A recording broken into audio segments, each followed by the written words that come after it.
Am I on? Yeah, I'm on. Okay. Hello, hello. Welcome to. I don't even know. I would say another video, but God, no. It's been like months since my last upload. Uh, for anyone that's been wondering, kinda just been vibing, but been playing a lot of Warframe lately, and someone recommended I do a video covering a few of my builds. So today, or tonight actually, it's after midnight. Uh, just kind of gonna go over a few of the builds that I most commonly use and kind of break down how each one works. So, first one we're gonna cover is my boy. We're gonna cover Nezha. So, basically, what I've done with Nezha is with the stats, I mostly built into strength. Efficiency, slightly the dump stat here. Duration, kinda, eh, not as important. Still pretty important though for the divine spears. Range, unaffected. So most of the important things to note here is, in terms of augments, we got bolt augmented, kills, increased ability strength. Pretty important for divine spear and the blazing chakram, and then arcane energize to make up for that lack of efficiency. And basically, what we do here is, uh, first load into a mission. We're going to start off by popping Warding Halo and popping Gloom. Gloom is going to basically slow everyone down around us, and Warding Halo is going to be our main way of tanking. And so what's going to happen is Warding Halo basically will give us a 90% damage reduction to anything that's going to be shooting at us, which does increase with strength, which is why high strength is pretty important.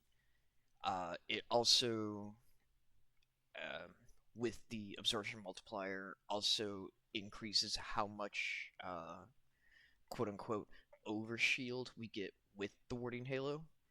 So if you're able to constantly reproc it when it runs out, you'll get more and more and more of the warding halo. I think the highest I've gotten was 8.9 million. I don't know how I triggered that. It just did. With the other damage reduction, we're also running adaptation, and there's a really funky interaction here. So Warding Halo does a 90% damage reduction. Adaptation applies to that 10% that Warding Halo does not cover. So between these two, with a max adaptation trigger and a warding halo, we effectively have a 99% damage reduction when we are in combat. A couple other mod choices we have here. We have Archon Vitality, which will double proc the burn for the Blazing Chakram, as well as any burn that might occur from Warding Halo from enemies getting too close. For the Exilus, normally people would go for Power Drift for that 50% strength increase.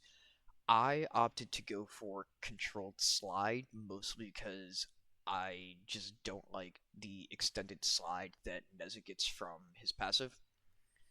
Like, slide 60% faster, 35% farther. I don't like that distance increase on the slide, so instead I went for a Controlled Slide, which still gives me that 50% strength increase while also disabling that bonus slide distance. And basically, this is just an endgame tank build for Nezha. So, like I said, we got the Mole Augmented, increases the strength, Arcane Energize makes up for the efficiency deficit. Equilibrium with the health drops also makes up for that efficiency deficit. And overall, it's just super tanky build. Let's see, who else do we got here? We've got. We could cover Wisp. Wisp is another really popular one that I like to use. So what I have going on here is a uh, healer support Wisp, and basically what I've done is I've subsumed Dispensary from Patea onto Wisp. And the main reason I did this is one, if I'm running with a team, it gives them energy drops, gives them health drops, so it fuels up their abilities uh, with whatever they're doing. But also it makes up somewhat makes up for the 45% efficiency we have going on, which with this build, this is the dump stat. You do not care about efficiency. The reason being is because we are utilizing Archon Stretch. So the reservoir, you have the shock pod, which in a extended range deals electric damage, which in turn will trigger the Archon Stretch. So as long as you're able to ping enemies with your electric field, you will constantly be proccing Archon Stretch and constantly be getting energy back. We're also utilizing Archon Intensify for the healing mode, for the increased ability strength when we heal. And the strength is really important because, why is it important actually? Yeah, so the strength basically boosts the haste moat, I believe. It buffs something. It's really important. Basically, strength is our main priority stat that we focus here. So we focus strength. It's pretty much extended range, extended duration, efficiency is our dump stat. And basically anyone that steps inside one of our or steps inside our moat range gets one of the moats, which with the fused reservoir Exilus, we can, at the cost of double the energy, we just drop all three at once, which is pretty cool. Gotta stay hydrated. But yeah, so we got the efficiency for the extended duration, we got augment for the increased strength, we got Archon Stretch for that increased energy regen from the electric, the shock mode. And basically, I went with Dispensary for my build. There's a lot of different things you could put in this slot. You could put Dispensary, you could put Roar from Rhino, you can put Gloom from Sevagoth. Um, I think I heard someone was running Nourish from Grendel. I think that's what his name is. But there's a lot of different options you can go for here. So, definitely a very, very support style build. Uh, One thing you might notice with some of my mods is I have base versions of mods instead of the primed versions. Flow is a really good example. I've not had a chance to get Flow yet, but with Tenogen being in about uh, 2 weeks from now, I'll be picking one up then and leveling up from there. So that is my fun Wisp build. One other thing you'll also notice, I'm not talking about weapons with these builds because the weapons don't really matter for these builds. You just use whatever you're most comfortable with whatever you're doing. There's only one build that I use where your weapon kind of matters, and that's going to be the next one we talk about. And we're going to talk about the Gunslinger Mesa. So, I thank you for the notice, Lotus.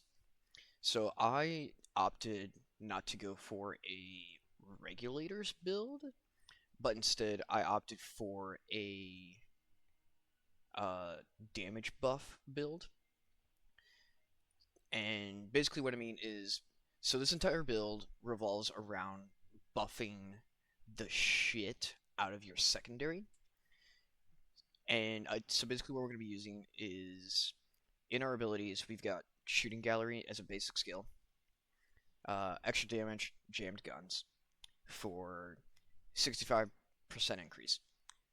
On top of this, I added Roar from Rhino, which is another 80% increase. So that right there is 147% increase. From here, we're using the Pistol Amp Aura for another 27%. So that's 147, 174% so far. So it's 174% just from Shooting Gallery, Roar, and Pistol Amp. From here, we go to the Arcanes. Again, Mole Augmented increases our strength, which increases the damage buff that we get from Shooting Gallery and from Roar because those are strength based. But we're also using Arcane Precision, where if we get a headshot, it doesn't have to be a headshot kill, just a precision hit, we get plus 300% damage on our secondary weapons. So we're already up to 474% just from Mesa on whatever our secondary is. So from here, ideally, what we want to go with is we want to pair a really good secondary with this build. Again, you can use whatever you're most comfortable with. I opted to go for the Tenet Cycron from the Sisters of Parvis. The reason being is because Tenet Cycron has innate heat damage, and with this innate heat damage, we're going to be using the Cascadia Flare with this build. So that's 474% from the Mesa, plus another 480 from Cascadia Flare. You're looking at about 954% damage buff on your secondary, not including your other mods you've got going on. So, yeah. Proc Roar, proc Shooting Gallery, get a couple headshots, get a couple burn stacks with your secondary, and you're just gonna start ripping through enemies. So, again, technically you can go with whatever secondary you want to use, but ideally you want to use one that will have a heat-based damage, and you want to utilize Cascadia Flare with it, because this is basically what's going to ramp up your damage with it. So, it's really fun build. It's a very interesting way of playing Mesa without having to just like go all in on a regulators build. So it's a lot of fun. What else do we have here? So let's see. That was Wisp, that was Nezha, that was Mesa. Oh, we could talk about probably my most commonly used casual frame. We could talk about Saryn. So Saryn, really strong frame, really good at crowd control, really good at taking out mass enemies with her spores for damage over time. And ideally, I haven't done a full end game build with Saryn yet, mostly because I don't know what direction I want to go with her at the moment. But with this build, we basically just focus on infecting as many enemies as we can with her spores, her skill 1. And from there, we just infect with spores, let it do its job, and then if we need to, we can just pop miasma to just mass wipe the room. So with this build, and you'll notice this is a basic build. Important note, Saryn Prime, so you get the bonus polarity mod slots. And you'll also notice this is a 0 Forma build, and all of these mods are max level. So ideally with this build, you want to focus into strength, you want to focus into range. Range is going to increase the distance that your spores will travel when your enemies die from it, and strength increases the damage that your miasma will do over the short period of time. We did take a slight nerf to duration and mostly to energy, because again with energy, mostly we're just looking to just infect with spore, keep Spore up as much as possible.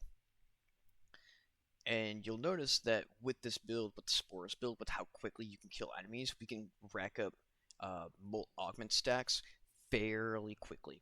Which one will increase the damage that Spores do over time, but also will increase the damage that Miasma does over time. And again, to make up for the deficit to efficiency, we do have an Arcane Energize. However, though, this one is the flex slot. You are more than welcome to use whatever Arcane you decide to use in this one. For example, you could do Molt Efficiency, you could do Arcane Precision if you want to do your sidearm damage. There's a couple different arcanes you could go for here. But I like to go for the Arcane Energize just to make up for the efficiency. So, but this is a very basic build that you can do. Again, no forma required to build it, but it is important that it is the prime Saryn, so you have that bonus polarity slot. And I think just as a fun little kicker, I got one more I'm going to show you. So this is one that I've been messing around with a little bit. It's also the one that I primarily use in solo mission. If I'm like just not focusing on like an objective, like a defense mission or an excavation, or if I'm doing just a slay out for exterminate. So if I'm doing like a capture mission or a sabotage or a spy mission, I have a Loki Prime built up for it. This is just mostly I just want to go in, just do the thing by myself and not have to worry about like random teammates not knowing how to do the job. The amount of times I've had spy missions on the daily sortie screwed over because my teammates didn't know how to actually get to the hack point. Oh my god. I'm like, you know what? I'm just gonna go do this myself, and I just hop on Loki. So, again, important note, we have the Prime version, which gives you the bonus polarity slots. And basically, all we focus on in this one is we focus on duration. And so we main focus duration because this allows us to keep our invis up as long as possible. And we do have some range built into this because there's also a secondary function here. But strength is our dump stat. We do not care about strength. So the reason we also want to focus on range with our duration is because we are going to utilize the irradiating disarm augment, which not only will the radial disarm disarm enemies and then start them to focus on each other, they also get the radiation status effect, which will help with damage procs on certain weapons.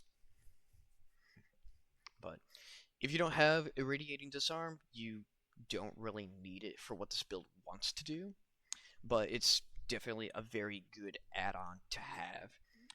Now, unlike the other builds which have the Molt Augment, because strength is our dump stat here, we don't really need it, but instead we're going to focus on the Molt Efficiency, where when we have our Overshield, we get a increase to our duration. And you know, being invisible, nothing can target us, nothing can shoot at us, we can rack this up pretty quickly and get like over 300% duration rate. And then just to kind of help keep our invis going and making sure that we're having a constant energy flow, I do also have the Arcane Energize. Again, this is your flex slot.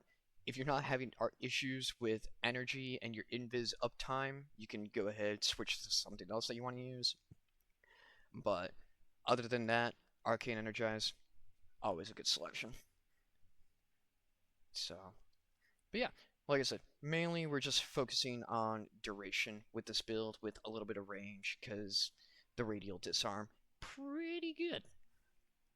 So, and yeah, that is the 5 most common frames that I've been using. You'll notice I have like a couple others in here that I've been working on. Like I got an Umber build going, I got an Ember, Chroma, Ash. Working on a couple others. What else do I got here? I got a Rhino build I'm working on. I got Protea. If you guys are interested and you like this video, maybe I'll cover those builds. I'm not sure about Varuna. I kind of like forgot what I was doing with Varuna, But yeah, if you guys like what you see and you want to see some of these builds in action, please by all means go ahead, check me out. I stream pretty much 5 nights a week, midnight Pacific Standard, over on Twitch. And if you guys have a build that you want me to check out and try, by all means, let me know what you think. And with that, I am gonna go disappear into the void. Later.